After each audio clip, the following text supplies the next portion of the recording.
पति पत्नी की दिल को छूने वाली कहानी। पति पत्नी की भावात्मक कहानी। यह कहानी है एक गरीब लड़का की व उसकी पत्नी की। लड़का जो एक सेठ के यहाँ नौकरी करता था, वह बहुत कम पैसा कमाता था, लेकिन बहुत ही खुश था। उसकी पत्नी बहुत सुंदर थी, जिसे वह बेइंतहा प्यार करता था। उसकी पत्नी के बाल बहुत ही लंबे व सुंदर थे।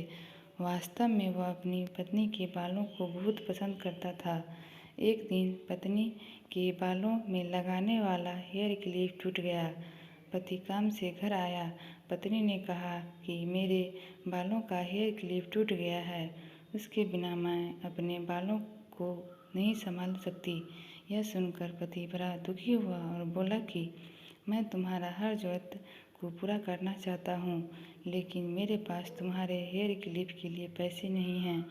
मेरी अपनी घड़ी 1 महीने से ख़राब है, मैं इसको ही सही नहीं करा पा रहा हूँ। पत्नी ने कहा ठीक है, मुझे कोई खास ज़रूरत नहीं है। अगले दिन पति काम पर जा रहा था, लेकिन उनके मन में वही बात चल रहा था कि मेरी पत्नी ने पहली बार मुझसे किसी चीज़ के लिए कहा था, लेकिन मैं उसको भी पूरा नहीं कर पाया। फिर उसका ध्यान अपनी खराब घड़ी पर गया और उसे घड़ी सुधारने वाली दुकान पर जाकर कुछ रुपये में बेच दी। घड़ी खराब थी, इसीलिए कुछ ज़्यादा रुपये की नहीं हुई, लेकिन जितने रुपये का क्लिप आता उतने रुपये मिल गए थे। यह क्लिप की दुकान पर गया और जैसा उसकी पत्नी का क्लिप था वैसा ही लेकर आ गया। पति बहुत खुश था कि आज अपनी पत्नी को जाकर देने वाला हूँ। पति घर पहुँचा तो देखा कि उसकी पत्नी ने जो लंबे सुंदर बाल थे वो बिल्कुल छोटे करवा लिए हैं। पति ने यह सब देखकर पत्नी से कहा कि ये इतने छोटे बाल क्यों करवा लिए? मैं तुम्हारे लिए नया क्लिप लेके आया हूँ।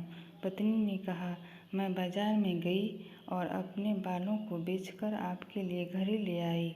ये सुनकर दोनों की आंखों में आंसू आ गए और दोनों गले लगकर रोने लगे।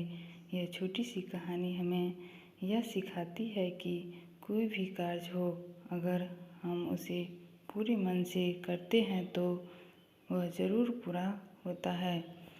धन्यवाद। अगर आप लोगों की ये कहानी अच्छी लगी हो तो चैनल को लाइक और सब्सक्राइब करें। मैं आप लोगों के लिए इससे अच्छी और कहानी लेके आऊँगी।